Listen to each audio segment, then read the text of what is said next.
Let's go. Welcome on into the Auburn Daily Show Tuesday edition. I'm your host, Lindsay Crosby, baseball writer for AuburnDaily.com. Also the host of Locked On MLB Prospects. That actually will matter today. That is Zach Blackerby, founder, editor-in-chief, AuburnDaily.com. Also the host of Locked On Auburn. That always matters on this show. Sure. But the reason why, the thing I'm excited about today, Zach, is I want to finally have the conversation. I've made jokes about this. I've referenced it in the past. The top 5 one-and-done athletes in Auburn sports history. Yeah, I put a question out there in the middle of the College World Series run that we saw last year about like, if Sonny does leave, which he ultimately did, he ultimately got drafted and chose to go play professional ball, which can't blame him at all. But posing the hypothetical, like, is he a top 5 one-and-done player of all time? And then as kind of a group of Auburn people on the internet, we quickly realized like the list isn't super long, surprisingly, Lindsay. Yeah, and it's something where like I don't think we've really ever had to stop and make a list. And if you do, like the immediate response, because people didn't read your tweet right, the immediate response, people were like, "Hey, Cam Newton." Cam Newton is number 1. There is no debate, there is no argument whatsoever. Cam Newton is probably the greatest quarterback in college football history as far as a single season. What he did at Auburn in 2010, obviously won the Heisman Trophy, carried that team to a national championship. That was a team that I think only had 1 or 2 guys make the NFL. Remarkable. Yeah, like remarkable. And people literally compare it to Joe Burrow and Johnny Manziel and things like that. But like Johnny had Mike Evans, Cam had no one, Darvin Adams, who wasn't an NFL option, and then Joe Burrow, like that whole team was like future NFL guys. So they're all pros right now. Yeah, Cam literally put that team on his back, though. He literally put that team on his back. That's right. So Cam's number 1. Cam's number 1. I'm just going to, just people need it. Here's his stats. 185 completions on 280 attempts. So 66% passer. 2,854 yards and 30 touchdowns to 7 interceptions. And that's not even the most impressive part of his line. He also had what would be a very impressive year for a running back. 264 carries for 1,473 yards and 20 touchdowns, and 2 catches for 42 yards and a touchdown. Greatest single season in Auburn sports history, bar none. Into discussion. Let's move to number 2. Yep. So obviously that is that's number 1 on one and done. I think number 2 is Jabari Smith, just because we're going to talk about other folks that have this, but he was the leader and the focal point of a championship team, much like Cam Newton. Obviously, Cam won the SEC and a national championship, Jabari winning the SEC championship in a way that Auburn fans haven't really seen before. And it stinks the postseason went the way it did. But Jabari, I mean, he was in talks to be the number 1 pick in the NBA draft, which is something that Auburn fans never thought they would really be a part of. So that's exciting. But I just think the elevation of the basketball program, and I know some people are very upset with how this current season has gone, Lindsay, but Jabari's face will be around Auburn Arena for forever because he did what he did, and he was drafted as high as that he was. And, the Rockets obviously believe in his long-term success. So I've got Jabari at 2. I do think there's some conversations you can have about putting other guys higher than him. But I think Jabari is 2 just because that championship is attached to his resume. Yeah, and to kind of give the stats real quick for him in college, 34 games, 16.9 points per game, 7.5 rebounds, 2 assists. He was a 43% shooter from the floor, 80% from the free throw line, 42% from 3, which I just feel like is not something that Auburn's had before or since. That is fantastic numbers. Yeah. My number 3, I think, in this list, and it's kind of this tracks given what I do for this website and everything, is Sonny DiChiara. So Sonny DiChiara is a 275 hitter at Samford, comes into Auburn and has a year that results in him being co-SEC player of the year and arguably should have been the SEC player of the year. 61 games. Here's his slash line: 384, 549, 777. So 22 home runs, 37 extra base hits. He had 68 walks to 55 strikeouts. Drove in 59 runs. He led the entire country in walks per plate appearance. I can remember games when, so if there's one out in an inning and there's guys on second and third, and you have a good hitter up, it's not going to be surprising to see them walk the guy so that you have a runner at every base. You now have the force play in play everywhere. Right. I saw games where the other team's holding on to a 1-run lead, and there's runners on first and second, and Sonny DiChiara comes up, automatic walk. They would rather load the bases and have a base hit, score 2 or 3, versus giving him a single pitch to hit. Just absolutely absurd. And it's not just Auburn didn't win a championship like they did with Jabari, but Auburn hosted a regional for the first time in quite a long time, went to the Super Regionals, went to the College World Series, and won a game in Omaha for the first time in a while, and did it with a player that was just incredibly entertaining, incredibly fun. The fans embraced him. Everybody can still hear that walk-up song going, and it's just, just Sonny. It was a great time. I am very thankful that was my first year on the baseball beat, getting to cover a player like a Sonny DiChiara. And he was super gracious with his time. He came on and did several interviews with us. So big fans of Sonny. Yes, we love our thick king here. He is now in AA Rocket City. So he is AA in the Los Angeles Angels, which is where Auburn's playing tonight. Coincidentally, Auburn will be in that ballpark tonight to face North Alabama. Not broadcast, but you can listen to it at auburntigers.com. And then obviously we'll have all your takeaways and everything on the Auburn Daily. That's right. Had to get the plug in there. That's right. I want to get to the last couple the last names, because we have some disagreement here and we need listeners to make a tiebreaker here. Yeah. But first, today's episode is brought to you by our friends at NordVPN. Staying safe online is an ever-growing difficulty, and you can be exploited by hackers.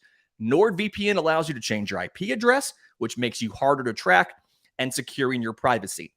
NordVPN has an app you can install on your computer. You can set up your router. A lot of routers can set up to automatically use NordVPN, and even a lot of smart TVs, not Roku's, but a lot of other smart TVs can automatically route your traffic through a NordVPN secure server so that it safeguards your personal information, makes it harder to track, makes it harder for people to get your personal information. So NordVPN is giving Auburn Daily listeners and readers a special deal. Check out the link in the episode description today. Again, NordVPN. Thank you for sponsoring the podcast, because they want you to be safe. I think number 4 is a guy that a lot of people forget was a one and done. In fact, I did. I actually didn't realize this. I did too. Rudy Johnson, an incredible running back during his time at Auburn, and played during an era where one and dones weren't really a thing yet in college football, but he did the JUCO route, did 2 years at JUCO. So he was draft eligible after his junior year at Auburn, and ultimately obviously went to the draft. But Rudi Johnson, I think he's a top 5 one and done. Some folks may think he should be higher than 4. Lindsay. Probably. It was 2000. He was a 4th round pick by the Bengals, had a good career with the Bengals. I didn't realize this until I looked up his stats before we got on the air. He was the 10th place vote getter for the Heisman in the year 2000. Yeah. How about that? So here are his stats. 12 games in the SEC in the year 2000, 324 carries for 1,567 yards. So 4.8 a carry with 13 touchdowns. Added in 9 catches for 70 yards. So ended up 1,637 yards from scrimmage at 4.9 a touch and 13 touchdowns. He is, I want to say he was 2nd in the SEC that year in rushing touchdowns. He was 1st in carries, 1st in rushing yards, 1st in plays from scrimmage, 1st in yards from scrimmage. And he was like 5th in the SEC in total points scored in the year 2000. Like we forget how good he was in that 1 year that he was on the Plains. And honestly, somebody we don't talk nearly enough about as far as great Auburn alumni in the NFL. Yeah. And his name's kind of held in such high regard when he is brought up, it's not discussed as if he was only here for one season. So, should he be higher than 4th? Let us know. Let us know, because I'd like to hear all of people's lists, especially on this last point, Lindsay, because here's where we kind of disagree on number 5. Yeah, we both have different opinions as to who this should be. For me, I went with Walker Kessler. So obviously he was the other part of the SEC award winning or SEC championship winning team last year. Yeah. And transferred in from UNC where he was not used. He averaged under 9 minutes a game at UNC, averaged like 2 points per game at UNC, comes to Auburn. And it's nuts. He plays about 26 minutes per game. I believe he was SEC Defensive Player of the Year, and he was on the national first team. He averaged 4.6 blocks per game. Stupid. I mean, absolutely nuts. Averaged 13 and a half rebounds per game. Actually, like, it's nuts how, I mean, he shot 61% from the floor. He shot 71% from 3. I'm sorry, from 2. He was brought down by the 3-point percentage. Right. Yeah.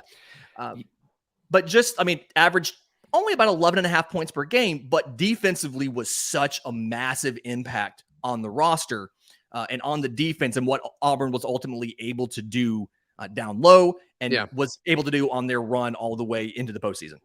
Yeah. And then my guys basketball as well. Isaac Okoro, lottery pick, was also one of those guys that helped raise the level of the Auburn basketball program. Of course, Walker Kessler's on that list too. I just, that season being cut short due to COVID, right when Auburn started getting its stride going, went 12-6 in conference play, but really finished that season strong. They were kind of peaking at the right time, much like the Final Four team did.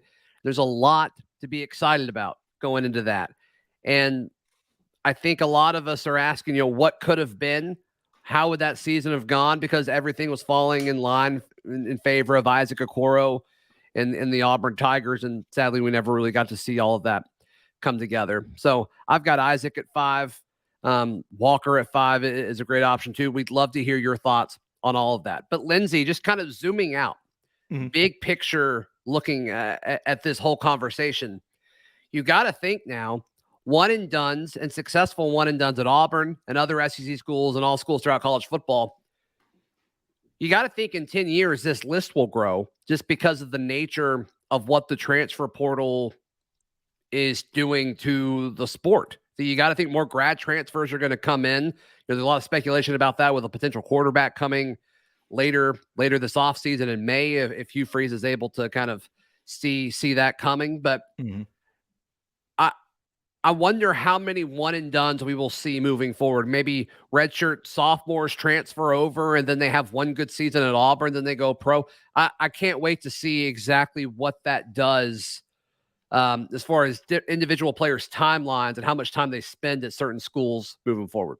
Yeah. Now, I do also wonder if you have the ability to bring in a player in football that would have a one and done year good enough to be on this list. Granted, that's something where I feel like the talent distribution and how much, unless you are literally one of the greatest quarterbacks of all time in Cam Newton, I feel like it's incredibly hard for any one transfer to come in let me ask you single-handedly have a big enough year. What if Stidham would have left after 17? Would he be on this list? I don't think so. Like, what did Auburn win under They Jarrett beat 2 Stidham? number 1 teams. They won the SEC West. Okay. That's valid. I think that's another good conversation. If you like, who else should be an option in place of our respective number 5s? Jarrett Stidham may be an option if he had left. Like, what if, especially with NIL and what gymnastics is doing, like, what if SUNY only was here for a year? Because she's only going to be here for 2. Like, what if she would have chosen, what if the Olympics fell at a different time when she's like, okay, or whatever gymnast comes in?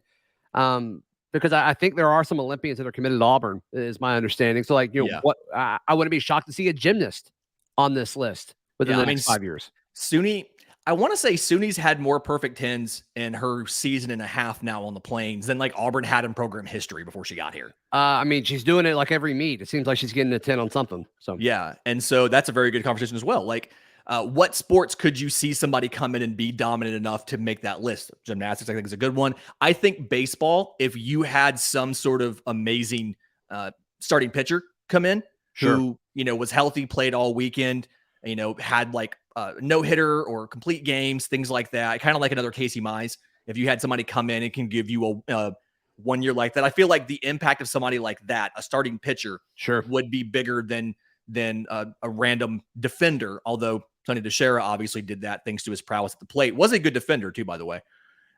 Doesn't get enough credit for that. Sure. But I feel like basketball is the easiest one to say you could bring in a player for a one and done, because one, they can go pro at any time. They don't have to be here more than a certain number of years. That's so right. You could recruit an 18-year-old. They could come to campus, have a great freshman year and leave. But also it being the smallest active roster and the smallest number of players on the court at one time, it's just easier for one player to have a bigger impact than something like baseball where you've got 33 guys, or football where you've got 130 and you're playing 22 starters in any given game. I just feel like that's kind of how the way it breaks down. Yeah, depending on how Bruce Pearl reloads this roster, Aiden Holloway's got a chance to be on this list. I think every Auburn fan's rooting for that to happen. So I think there's an opportunity for this to grow, and I think just the nature of NIL and the portal, I think that'll happen, especially with gymnastics. I think we'll get one when it's all said and done as well. So yes, like we said, please let us know in the comments who your top 5 Auburn one and dones are all time. I think it's a fun conversation to have as we gear up for spring, less than a week away. Yeah. Zach, how can people follow you, find out more about what you're doing, give you some love? Yeah, hey, everything's at Auburn Daily, auburndaily.com. You can find all up-to-the-minute stuff on football, basketball, and baseball. And if you want to follow me personally, I'm on socials at Blackerby. I'm on Twitter at Crosby Baseball. Again, most of my stuff is the baseball stuff. You can find that all at auburndaily.com. And then obviously tonight you've got Auburn baseball. UNA will have not televised. We'll have all your takeaways, things like that on auburndaily.com. Until tomorrow's show, this has been the Auburn Daily Show.